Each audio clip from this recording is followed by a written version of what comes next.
On a cold and foggy day in May of 1886, a young doctor named Arthur Conan Doyle set aside his medical practice for the afternoon, took pen in hand, and began to write a mystery novel.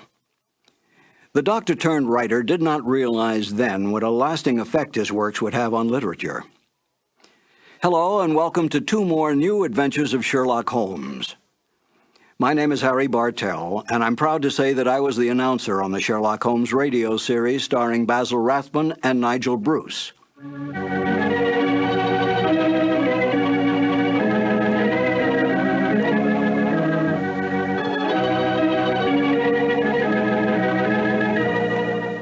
There are more true facts available about the real life of Sir Arthur Conan Doyle than all the fictitious conjectures on the written life of Sherlock Holmes. Yet it was Conan Doyle's great detective that brought the author worldwide fame.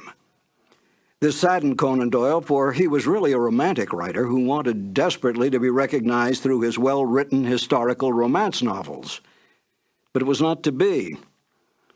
The first short story to appear, A Scandal in Bohemia, was what made the name of Sherlock Holmes a household word. After writing but 6 short stories, Conan Doyle tired of the great detective. He wanted out. But Conan Doyle's agents, his book publisher, his reading public, and even the author's own mother continued demanding more and more Sherlock Holmes stories. Conan Doyle gave in, spending most of his time devising mystery plots for the great detective to solve, devoting only small periods of time on his other works, all of which he considered more important than Sherlock Holmes. Within months, the popularity of Sherlock Holmes spread worldwide. Conan Doyle was no fool. He knew which side his bread was buttered on, and he soon gave up his medical practice to spend all his time and energy on writing. Today, anyone can go into a bookstore and ask for a copy of Sherlock Holmes stories. Try to do that with any of Conan Doyle's other great works. Such is the power and attraction of the greatest detective of them all, Sherlock Holmes. Now, let's listen to Basil Rathbone and Nigel Bruce in one of the original Conan Doyle mysteries, The Adventure of Thor Bridge. This episode from the life of Sherlock Holmes will be transmitted to our men and women overseas by shortwave and through the worldwide facilities of the Armed Forces Radio Service. Petri Wine brings you Basil Rathbone and Nigel Bruce in the new adventures of Sherlock Holmes.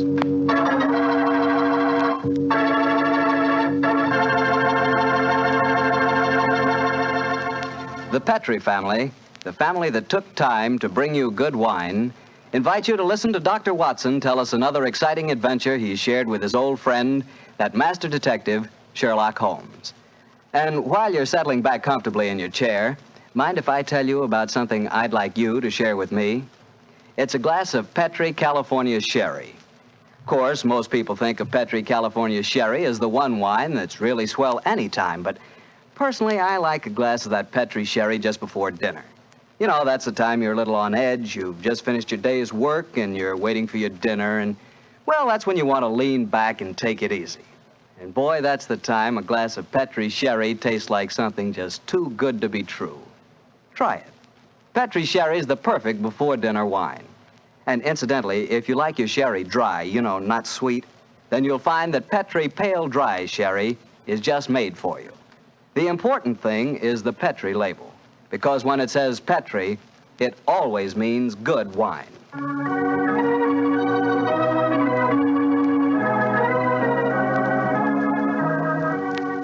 And now for our weekly visit with our good friend and host, Dr. Watson.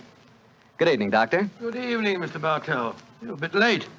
I've been keeping some dinner hot for you. Here, pull up your chair and join me. That's very nice of you. Thanks, Doctor. Are you all set with tonight's story? Yes, my boy, I'm all set, as you call it. As a matter of fact, I was going over my notes on the case just before you arrived. Last week, you hinted that a beautiful girl figured prominently in your adventure. That's quite right, Mr. Bartell. An extremely beautiful girl. In fact, I often used to say to Sherlock Holmes that if I'd been a little younger at the time, I might... Oh, well, you haven't come here to listen to my personal reminiscences. You want to hear the story that I called The Problem of Thor Bridge. That's what you promised us, Doctor. How did it begin? on a windy morning in October in the 1890s it was.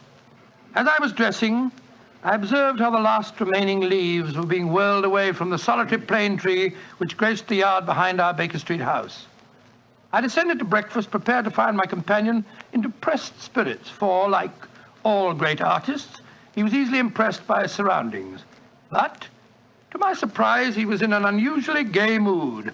As I entered the room, he looked up at me and, with a smile, and spoke. Good morning, my dear fellow. Hope you slept well. Splendidly, thank you, Tom. I'm so glad. Well, you're very solicitous this morning. I think you must have got a new case. Am I right? The faculty of deduction is certainly contagious. Yes, I have a new case. After a month of trivialities and stagnation, the wheels revolve once more. Good. Tell me all about it. Well, as yet, there isn't much to tell. Have you ever heard of Neil Gibson? Neil Gibson? Oh, yes. Something to do with gold mining, isn't he? A great deal to do with it, my dear fellow. In fact, he's considered the greatest mining magnate in the world. About 5 years ago, he bought a large estate in Hampshire. Perhaps you've read of the tragic death of his wife. Oh, yes, of course, I remember the case now. She was murdered by a jealous governess who was in her employ, wasn't she? That point will be decided when the lady in question, Grace Dunbar, I believe her name is, comes up for trial at the forthcoming Winchester Assizes. In any case, it's hard for me to see what I can do for my client at this late date. Your client? Oh, yes, I forgot I hadn't told you. I'm getting into your involved habit of telling a story backwards. Better read this letter. Came this morning. Oh, let's have a look. Dear Mr. Sherlock Holmes, Miss Dunbar is innocent. I can't see the finest woman in the world go to her death without doing everything possible to save her. I shall call on you at 10:30 tomorrow morning to discuss the matter. Yours faithfully, Neil Gibson. Good gracious me. There you have it, Watson. That is the gentleman I await. Do you know anything about his dead wife? Only what I've been reading in the papers. Apparently, she was past her prime, which was the more unfortunate as this Miss Dunbar, who superintended the education of the two young children, is reputed to be a very attractive young lady. The eternal triangle, eh? Well, where did the murder take place? On Gibson's estate in Hampshire. His wife was found in the grounds nearly half a mile from the manor house, late at night, clad in her dinner dress, with a shawl over her shoulders, and a revolver bullet through her brain. Any weapon found near her? No, there were no clues found at the scene of the crime. What made them suspect the governess? Well, in the first place, there was some very incriminating evidence. A revolver with one discharged chamber, the caliber corresponding with a bullet in the dead woman's head, was found on the floor in Miss Dunbar's wardrobe. Oh, was it? Pretty damaging evidence, Holmes. So the coroner thought. And to make the case even blacker against Miss Dunbar, the dead woman had a note on her making an appointment at that very spot. And the note was signed by the governess. It seems obvious that the girl's guilty, and the motive's clear. Mr. Gibson would be a great catch for a young girl. Love, fortune, power, all dependent on one life. Possibly, Watson, but circumstantial evidence can be very misleading at times. There's the gentleman in question, unless I'm very much mistaken, considerably before his time. I can see him from the window here. Formidable-looking fellow. Must be well over 6 foot tall.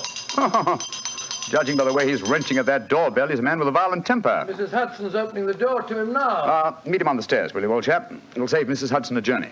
Sure, Holmes. Up here, sir. Thank you, Mr. Hudson. All right. Are you Mr. Sherlock Holmes? No, indeed. I'm his colleague, Dr. Watson. Come along in, won't you? Mr. Neil Gibson, I presume? That's right. So you're the great Sherlock Holmes, huh? The adjective is your own, Mr. Gibson. Sit down, won't you? By the way, you may speak quite freely in front of Dr. Watson. Well, I may as well begin by telling you that money means nothing to me in this case. You can burn it if it's any use to you in lighting the truth. Miss Dunbar is innocent, and it's up to you to prove it. Just name your fee. Mr. Gibson, my professional charges are on a fixed scale. I don't vary them except when I omit them altogether. Very well. I imagine that you've read the newspaper reports of the coroner's inquest. Yes, very thoroughly. I don't see that I can add anything that'll help you. But if there are any questions you'd like to ask, I'll answer them. Oh, thank you. First, what were the exact relations between you and Miss Dunbar? I suppose you're within your rights in asking such a question, Mr. Holmes? We will agree to suppose so, shall we? Then I can assure you that my relations with Miss Dunbar were always those of an employer towards a young lady with whom he never conversed or even saw, except in the company of his children. Oh. Rather a busy man, Mr. Gibson, and I've no time or taste for aimless conversation. I wish you good morning. What the devil do you mean by this, Mr. Holmes? My dear sir, the case is difficult enough. without your giving me false information. Meaning that I lie, sir? I was trying to express it as delicately as possible, but if you insist on the word, I won't contradict you. Why, you confounded... Don't be noisy, Mr. Gibson. Please don't be noisy. I find that after breakfast, even the smallest argument is unsettling. I suggest that a stroll in the morning air and a little quiet thought will be greatly to your advantage. I suppose I can't make you take the case, but you've done yourself no good this morning, Mr. Holmes. I've broken stronger men than you. No man ever crossed me and was the better for it. Good morning, Mr. Gibson. You've a great deal yet to learn. On my soul, Holmes, you run usually severe with him. I dislike liars, Watson, and I cannot tolerate arrogance, particularly when it's coupled with great wealth. Well, how did you know about his relations with the governor? I didn't. It was pure bluff. Bluff? It certainly worked. Think he'll come back? Oh, of course he will. He needs my help too badly. He'll probably change his mind before he's halfway down the stairs. Come in. Mr. Gibson. Just saying to Dr. Watson that I was certain you'd be back. I've been thinking it over, Mr. Holmes, and I feel that perhaps I was hasty in taking your remarks amiss. Just the same, I can assure you that the relations between Miss Dunbar and me really don't affect this case. Surely that is for me to decide, Mr. Gibson. You see, Mr. Gibson, my friend is like a doctor. He wants every symptom before he can give his diagnosis. Fire away, Mr. Holmes. What is it you want to know? The truth. I can give it to you in very few words. To begin with, I met my wife when I was gold mining in Brazil. Your wife was Brazilian by birth, wasn't she, sir? Yes, doctor, and very beautiful. Well, to make a long story short, I fell in love and married her and brought her to England. After a few years, I realized that we had nothing, absolutely nothing in common. And then I suppose this young governess, Miss Dunbar, arrived on the scene. That's right, Mr. Holmes. Well, the story should be obvious to you from there. You, fell in love with this girl, I suppose, sir? Who could help it? Did you suggest marriage to her? Yes, though I knew that my wife would never divorce me. I see. Then you made an utterly insincere proposition to her. Now, look here, Mr. Holmes. I came to you on a question of evidence, not of morals. I'm not asking for your criticism. It's only the young lady's sake that forces me to touch your case at all. Now, tell me, sir, what is your own opinion as to Miss Dunbar's guilt? It's very black against her, I can't deny that. One explanation of the tragedy did come into my head, Mr. Holmes. I give it to you for what it's worth. Pray continue, Mr. Gibson. My wife was bitterly jealous. She was half crazy with hatred. She might have planned to murder Miss Dunbar, or we'll say to threaten the girl with a revolver and so frighten her into leaving us. There might have been a struggle in which the gun exploded and gone off and shot my wife, who was holding it. Well, that possibility has already occurred to me. It's the only obvious alternative to deliberate murder. The revolver, Holmes, was found on the floor of the governess's wardrobe. Now, Mr. Gibson, I should like to examine your house and the scene of the murder as soon as possible. Certainly, Mr. Holmes. Sergeant Coventry of the local police is still down there. He'll give you any help you may need. Excellent. Watson, old fellow, out with the timetable. We're catching the next fast train to Winchester.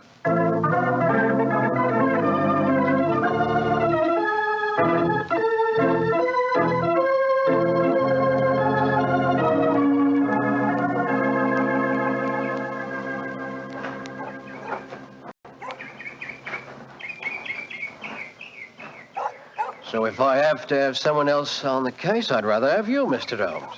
The yard gets called in, then we local police loses all credit for success. Generally gets blamed for the failures. Now I've heard that you play straight. I don't appear in the matter at all, Sergeant Coventry. If I can clear it up, I don't ask to even have my name mentioned. Well, that's handsome of you, I'm sure, and I know your friend Dr. Watson can be trusted, too. Oh, don't worry, my dear fellow. We won't steal any of your thunder. Well, that's nice and friendly of you, Doctor. Well, come on, gentlemen. I'll walk you down to the bridge. That's where we found Mrs. Gibson's body. It's not far from the house here. Well, I must say, Mr. Gibson has a beautiful estate. It must be 60 or 70 acres. Oh, nearly twice that, Doctor. The woods back of the house there belongs to him, too. Mr. Holmes. Yes, Sergeant? There's a question I'd like to ask you. A question I wouldn't ask anyone else. Then please ask it. Don't you think there might be a case against Mr. Gibson himself, sir? I've been considering that possibility. That there Miss Dunbar's a bit of all right. If you ask me, he wanted his wife out of the way, and the pistol she was shot with was his pistol, you know. Oh, was that fact proven? Yes, Doctor. It was one of a pair that he had. One of a pair? Where's the other? Well, Mr. Gibson has a lot of firearms. We never quite matched that particular pistol, but the box was made for two. Well, if it was one of a pair, surely you'd be able to match it. Well, we have them all laid out at the house if you want to look them over. Well, we'll do that later. This, I presume, is Tor Bridge. That's right, sir. Found Mrs. Gibson's body lying right here at the approach to the bridge. I see. I gathered from the newspaper reports that the shot was fired at very close quarters. Yes, sir, very close. Near the right temple, wasn't it? Just behind it, sir. How did the body lie, Sergeant? Oh, on its back, Doctor. No trace of a struggle, no marks, no weapon. The note from Miss Dunbar was clutched in her left hand. Clutched, you say? Yes, sir. We could hardly open the fingers to get at it. Ah, that's of greatest importance. It excludes the idea that anyone could have placed the note there after death in order to furnish a false clue. What did the note say, Sergeant? Little enough, Doctor. It just said, I will be at Thor Bridge at 9 o'clock, and it was signed Grace Dunbar. Miss Dunbar admit writing it? Oh, yes, sir. What was her explanation? She wouldn't say nothing. Said she was saving her defense for the trial. Yes, it seems odd that Mrs. Gibson was still clutching that note. Seems perfectly natural to me. Oh, come now, old fellow. Argue the thing out logically. If the letter is genuine, it was certainly received sometime before the tragedy, say an hour or two. Why then was the dead woman still clasping it in her left hand? Why should she carry it so carefully? She certainly didn't need to refer to the note at all at the interview. Doesn't it strike you as rather strange? Well, now you put it that way, it does seem a little peculiar. Hello. Did you notice this, Sergeant? Oh, you mean that chip out of that stone on the underside of the parapet of the bridge, sir? Yes, I noticed it. Didn't think nothing of it, though. It's a very large chip. Yes, but it's been done recently. Notice how the stonework is white just here. It took some violence to do that. Hand me a cane, Watson, will you? Here you are, Bullet. Thanks. Yes. It's a hard knock. And in a curious place, too. But it's 15 feet from where we found the body, Mr. Dow. Yes, Holmes, I don't see how it could have any connection with Mrs. Gibson's murder. Possibly it hasn't. But it's a point worth noting. There were no footprints, you say, Sergeant? None, Mr. Holmes. The ground was as hard as iron. It's been a very dry summer, and we haven't had any rain to speak Yes, of. it's a pity. Well, Sergeant, I'm much obliged to you, and now I think we'll get back to the house. Right. Cesar will show you where the firearms are, sir. Oh, who is Cesar? Oh, funny kind of a bloke. Brazilian he is. Brazilian, eh? Like Mrs. Gibson? Yes, Mr. Holmes. Comes from the same town that she does, as a matter of fact. Something very fishy about him, if you ask me. Now, if you'll excuse me, gentlemen, I'm going to take a little stroll around the grounds. You started me on a new train of thought in this case, Mr. Holmes. Oh, I'm delighted, Sergeant. I'll get back to the house.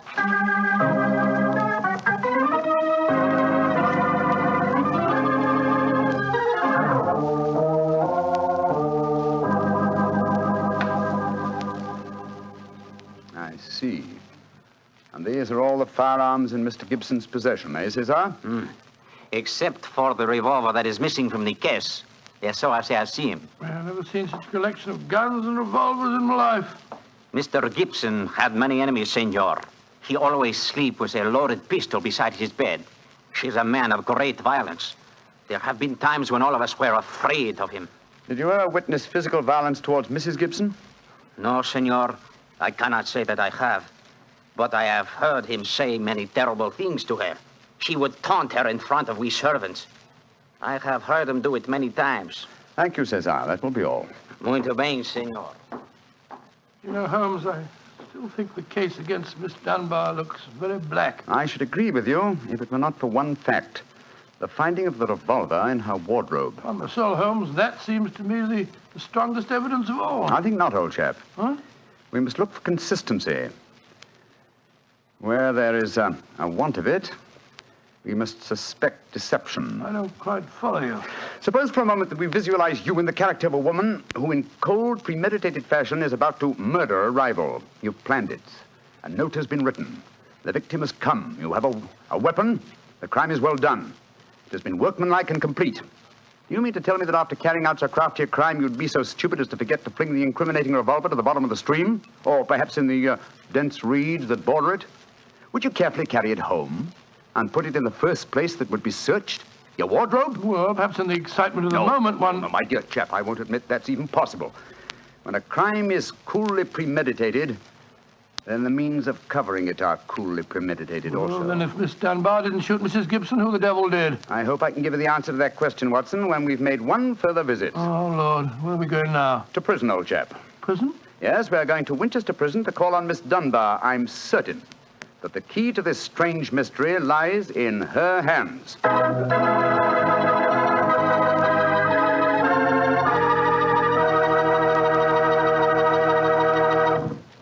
You'll hear the rest of Dr. Watson's story in just a few seconds. Just time enough for me to remind you that The easiest way to make good food taste better is to serve that good food with a good Petri wine. If you like a red wine, well, you want a Petri California Burgundy. If you'd rather have a white wine, then you want a Petri California Sauterne. But red or white, Petri Burgundy or Petri Sauterne, you're choosing a dinner wine that's sure to turn a simple meal into a feast. Your whole family and all your friends will love Petri, the wine that makes good food taste better.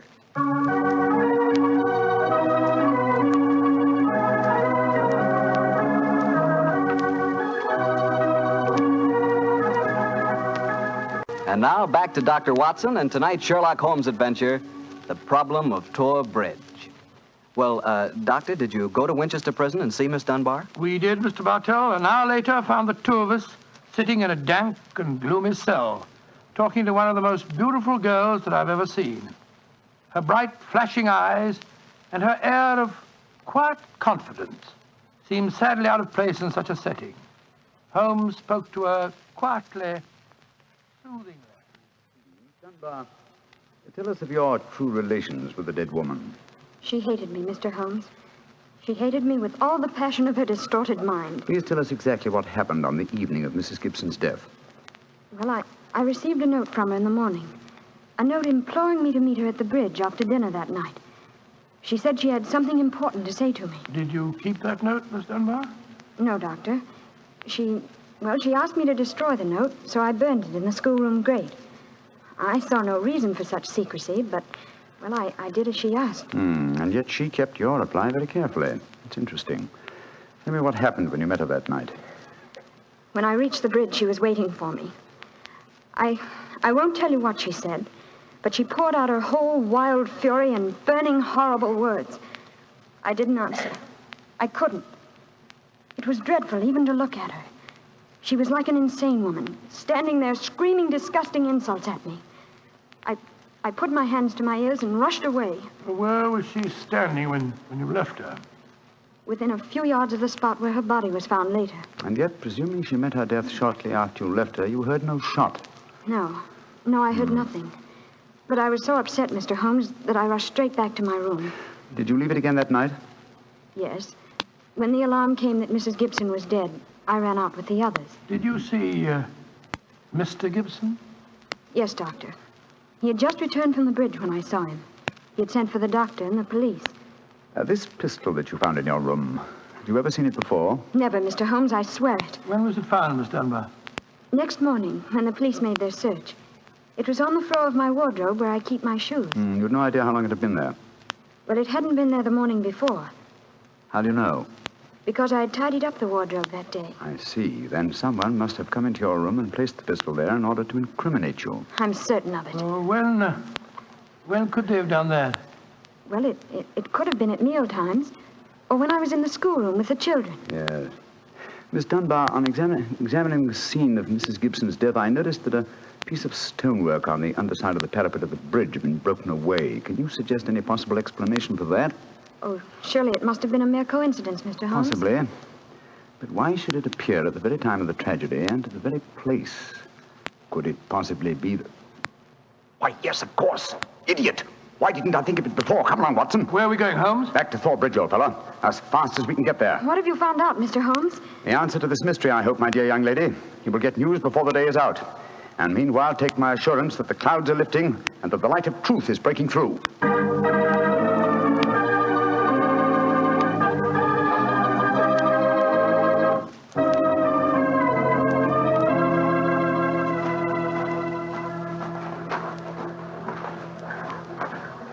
Well, Mr. Holmes, you're soon back here. What have you found out? Sit down in a few moments.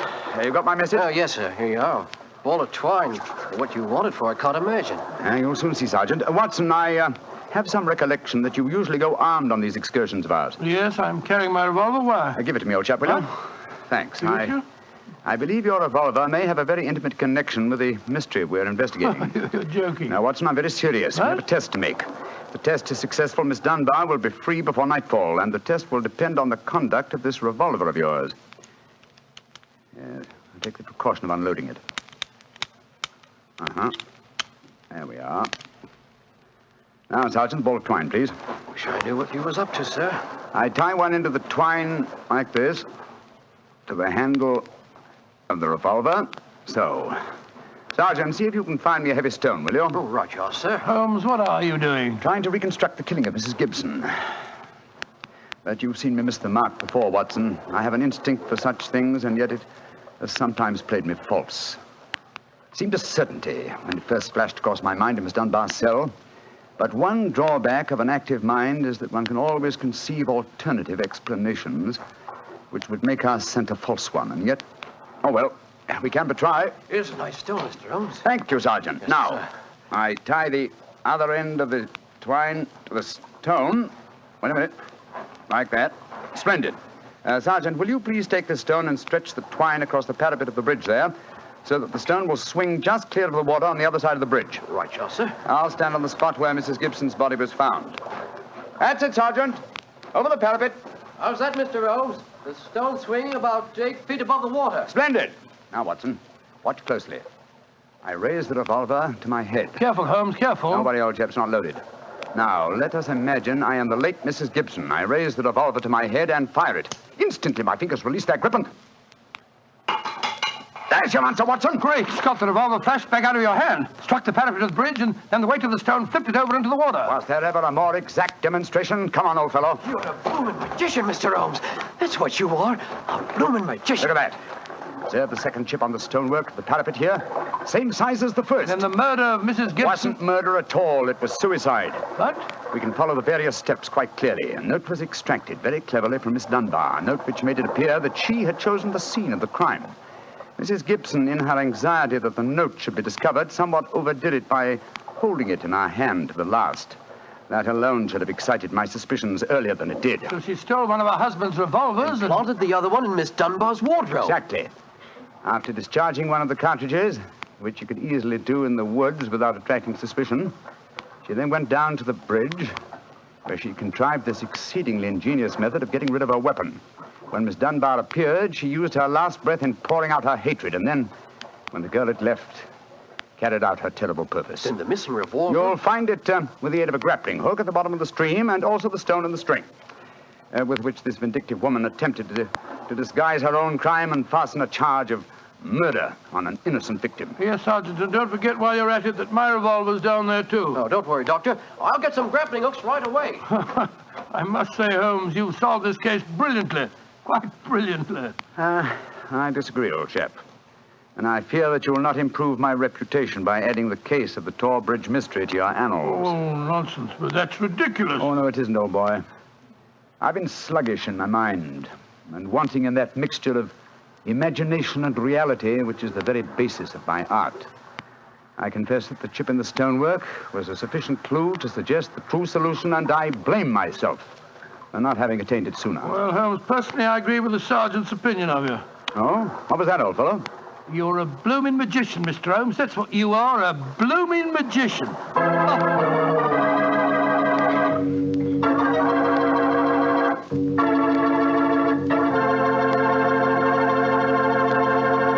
Well, Doctor, Holmes really was a magician. That is, if you did find Mrs. Gibson's revolver and your own in the stream. Oh, we found them all right. You don't think I'd tell you the story otherwise, do you? What do you take me for, anyway? Well, now that you ask, I'll tell you. I take you for a very charming gentleman, a wonderful storyteller, and a fine host. Oh, that's very nice. Really. Well, you are a gentleman of the old school. And you do tell a fine story. You flatter me, you... And you are a perfect host. Oh, that meal we had tonight was wonderful. Oh, it was, eh? And, that wine, what kind was it? It was Petri wine, and you know it. And I should have known that you were leading up to something. Mr. Bartell, you should be ashamed of yourself. You will do anything to get a chance to talk about Petri wine. Oh, I can't say I don't blame you. Well, honestly, Doctor, I meant everything I said. But you don't really want me to stop talking about Petri wine, do you? After all, it's worth talking about, isn't it? What other wine is made with the loving care that goes into Petri wine? Don't forget, Petri wine is made by the Petri family. Winemaking is their business. Why, they've been making wine for generations, handing down from father to son, all their skill and knowledge and experience.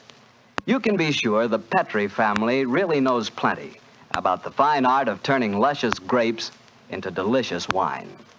That's why, whether you want a wine for before dinner, with dinner, or for any time, you can't go wrong with a Petri wine, because Petri took time to bring you good wine. And now, Dr. Watson, what new story are you planning to tell us next week? Well, next week, Mr. Bartell, I'm going to tell an adventure that Holmes and I had amid the oriental magnificence of a Maharaja's palace in India. India? Sounds intriguing. What were you and Sherlock Holmes doing out there, Doctor? Well, we'll have to wait till next week for the answer to that question, my boy. But I can tell you that it was one of the weirdest problems that we ever had to solve. I call the story The Vanishing Elephant.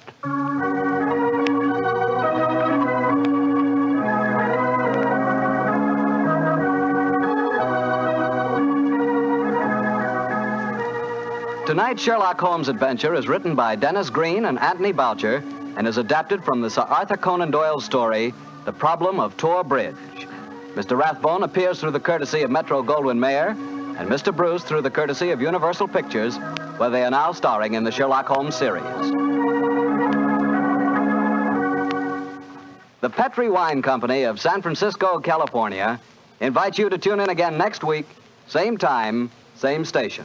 Oh, the Petri family took the time to bring you such good wine. So when you eat and when you cook, remember Petri wine. To make good food taste better, remember... Petri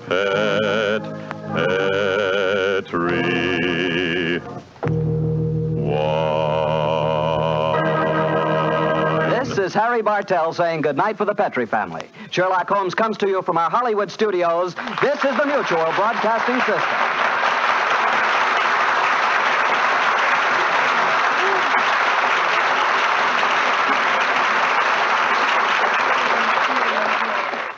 Of course, many of you are already familiar with this intriguing mystery story, but this is the first time in over 40 years that Basil Rathbone and Nigel Bruce have had the pleasure of once again entertaining you with Sir Arthur Conan Doyle's original story, The Adventure of Thor Bridge. This is Harry Bartell. I'll be right back with more notes on Sir Arthur Conan Doyle and another new adventure of Sherlock Holmes.